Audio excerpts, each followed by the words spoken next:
how to enable or disable AirPods Pro calls or audio on the Samsung Galaxy S25 series.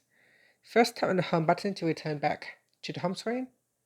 And from the home screen, swipe down at the top to open up quick settings. In here, tap on the settings icon. Next, we go down and tap on connections. After that, tap on Bluetooth. Then go down and next to the AirPods Pro, tap on the settings icon. Then down here, if you would like to disconnect, tap on the disconnect button. Or if you want to unpair, tap on the unpair button, then tap on unpair.